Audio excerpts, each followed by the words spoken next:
Hello everyone, welcome to our channel leading classes. हम पिछले parts में हमने forms of business organisation chapter start किया था क्लास 11 का बिजनेस स्टडी बुक का। तो हमने उसमें पढ़ लिया sole proprietorship, joint Hindu family business, partnership. फिर हमने पढ़ा था कोऑपरेटिव ऑर्गेनाइजेशन। अब उसके हमने फीचर्स पढ़ लिए, उसके मेरिट्स पढ़ लिए, उसके डीमेरिट्स पढ़ लिए। आज पढ़ेंगे टाइप्स की, क्या क्या टाइप्स होती है। उसकी 6 टाइप्स है और हम धीरे धीरे उसको एक्सप्लेन करेंगे क्या क्या है। पहला है कंज्यूमर कोऑपरेटिव सोसाइटी। अब कंज्यूमर नाम से ही समझ आ रहा है कि कोई गुड्स कंज्यूम करता होगा, हम भी कंज्यूमर होते हैं, कोई भी कंज्यूमर हो सकता है, तो उसके लिए बनाई जाती है सोसाइटी। ये कोऑपरेटिव सोसाइटी में क्या होता है, जो मेंबर होते हैं वो गुड्स मान लो मिडिल मैन से परचेज कर रहे हैं, तो डायरेक्टली अगर 10 आदमी मिलके जाके सीधा मैन्युफैक्चरर से परचेज करेंगे, क्योंकि हमें लार्ज क्वांटिटी में भी बाय करना पड़ेगा। मान लो मैं और मेरे 10 लोग हैं, हमको दोस्त को सेम ही गुड्स परचेज करते हैं, बट हम जाते हैं मिडिल मैन के पास, हमें रेट अलग अलग, मतलब कि हमें क्या कहते हैं महंगा लगता है। अगर हम वही गुड्स जाके मैन्युफैक्चरर से खरीदें तो हमें सस्ता लगेगा। तो हम क्या करेंगे, हम मैन्युफैक्चरर के पास जाने के लिए हमें ज़्यादा गुड्स लेनी पड़ेगी। हम मिलके 10 मेंबर मिलके हम उनके पास चले जाएंगे और सीधा मैन्युफैक्चरर से जाके डील करके गुड्स सस्ती मिल जाएगी। तो ये कंज्यूमर सोसाइटी इसलिए बनाई जाती है, consumer cooperative society. Purchase goods directly from manufacturer and sell them to the member. इसमें हम क्या करते हैं कि आपके मिडिल मैन को एलिमिनेट कर देते हैं।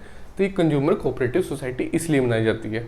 आगे आगे आपका प्रोड्यूसर कोऑपरेटिव सोसाइटी। अब प्रोड्यूसर कोऑपरेटिव सोसाइटी में भी क्या होता है कि प्रोड्यूसर जो कि गुड्स प्रोड्यूस करते हैं, कुछ भी प्रोड्यूस कर रहे हैं, वो मिलके सेम ही टाइप जो बिजनेस कर रहे हैं वो मिलके अपनी सोसाइटी बना देते हैं। अब क्यों सोसाइटी बना लेते हैं, कोई स्मॉल स्केल प्रोड्यूसर होता है, उनको अपनी चीज़ों की ज़रूरत होती है, अपने मान लो प्लांट्स की, अपनी मशीनरी की, वो अफोर्ड नहीं कर सकते। अब क्या करेंगे, 10 लोग मिलके एक ही मशीनरी ले लेंगे, उसी से बार बार काम करेंगे। तो इसमें भी आपके 2 टाइप्स के आते हैं।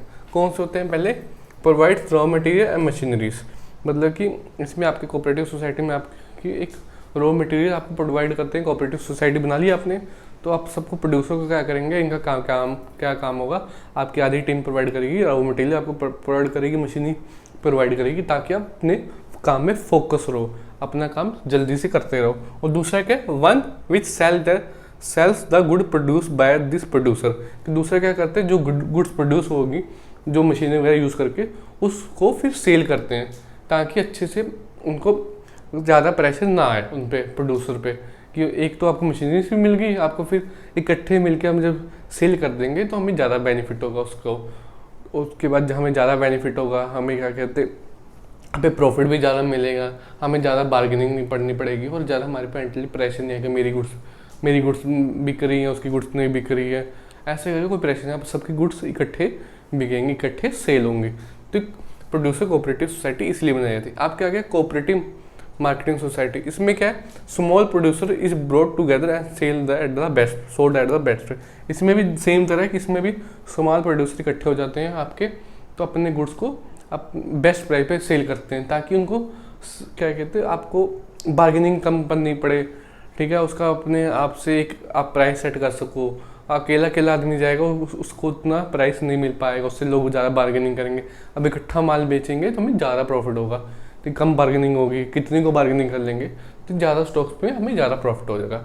दूसरा आपका कोऑपरेटिव क्रेडिट सोसाइटी। अब नाम से पता लगा क्रेडिट मतलब कि उधार। ये कोऑपरेटिव सोसाइटी इसलिए बनाई जाती है ताकि आपको हम उधार पैसे दे सकें। आपको फाइनेंशियल क्या लिखा है, provide financial assistant to its member, कि कोऑपरेटिव सोसाइटी बना ली मेंबरों में जिसको पैसे की ज़रूरत होगी, जिसको उधार की ज़रूरत होगी, या जो कि आपको आपकी कोऑपरेटिव सोसाइटी में पैसे जमा करा रहा है, उसको हम लोन दे सकें, हम उसको उधार पैसे दे सकें, ताकि कम रेट ऑफ इंटरेस्ट पे, ताकि वो अपनी नीड्स पूरी कर सके। आगे आपके कोऑपरेटिव फार्मिंग सोसाइटी, ये किसके लिए, नाम से पता लग रहा है कि फार्मर्स के लिए। इसमें भी कोऑपरेटिव सोसाइटी बना देते हैं। इसमें क्या होता है, देखो, small farmers join together to avail benefit of large scale mechanised farming, कि लार्ज स्केल पे अपना बिजनेस कर सकें, अपनी फार्मिंग कर सकें, ताकि जो स्मॉल फार्मर होते हैं वो बड़ी सारी चीज़ें फेस करते हैं। उनको मशीनरी नहीं होती प्रॉपर, उनके पास सीड्स नहीं होते प्रॉपर, उनके पास हार्वेस्टिंग करनी प्रॉपर टूल्स नहीं होते, उनको क्या कहते हैं, इरीगेशन की फैसिलिटीज ज़्यादा नहीं होती। फिर सारे फार्मर जब इकट्ठे होकर कोऑपरेटिव सोसाइटी बना लेते हैं, तो अपनी अपनी चीज़ें एक दूसरे से बांट लेते हैं, ताकि उनको प्रॉब्लम ना फेस करनी पड़े। पैसे इकट्ठे करके कोई इकट्ठी चीज़ ले ली, या किसी के पास कोई चीज़ है, दूसरे को बेनिफिट कर सके। इस कोऑपरेटिव सोसाइटी को इसलिए बनाया जाता है ताकि फार्मर अपने हाई स्केल पे बिजनेस कर सकें, हाई स्केल पे फार्मिंग कर सकें। आगे आएगा कोऑपरेटिव हाउसिंग सोसाइटी। अब ये कोऑपरेटिव हाउसिंग सोसाइटी को भी नाम से क्लियर है कि हाउस प्रोवाइड करती है। सोसाइटी क्या करती है, एक ज़मीन ले लिया, प्लॉट ले लिया बड़ा सा, उसमें प्लॉट काट के घर बना के अपने मेंबर को बेच देगी, या फिर उधार पैसे सॉरी क्रेडिट पे पैसे दे देगी, मतलब कि उधार पैसे देगी, अपने उनको लोन दे देगी अपने मेंबर को, ताकि वो अच्छे रेट ऑफ इंटरेस्ट पे, मतलब कि कम रेट ऑफ इंटरेस्ट पे जाके अपना हाउस परचेज कर सके। इसका मेनली काम क्या होता है, अपने मेंबर को हाउस प्रोवाइड करना, चाहे खुद बना के प्रोवाइड करे, चाहे कि उसको उनको लोन दे दें।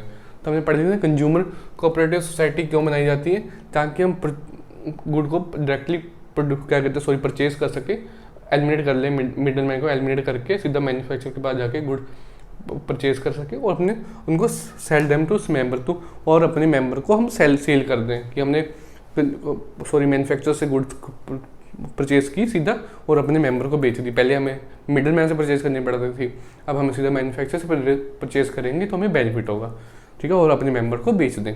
दूसरा आपका होगा प्रोड्यूसर कोऑपरेटिव सोसाइटीज़ में क्या आपके प्रोड्यूसर होते हैं, वो जो आपके क्या कहते दो में डिवाइड है, इसमें एक का काम होता है आपको मशीनरी प्रोवाइड करना, रॉ मटेरियल प्रोवाइड करना अच्छे रेट में।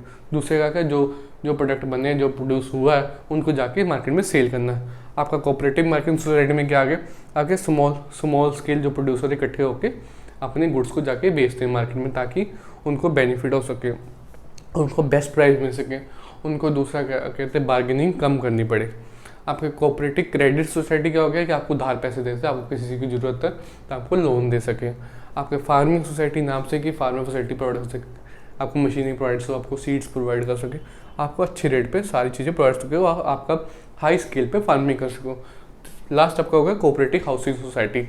इसमें क्या होता है कि आपको हाउस प्रोवाइड किया जा सके, चाहे ये लोन दे के, चाहे खुद प्लॉट काट के आपको हाउस प्रोवाइड करे, और आपसे धीरे धीरे करके आपसे किस्तें ले लें, इंस्टॉलमेंट ले लें, लेस रेट ऑफ इंटरेस्ट पे। तो यहाँ से हमारा कोऑपरेटिव ऑर्गेनाइजेशन का चैप्टर टॉपिक कंप्लीट होता है। बाकी का चैप्टर करेंगे हम आने वाली नेक्स्ट पार्ट की वीडियोस में। तो thank you for watching our video.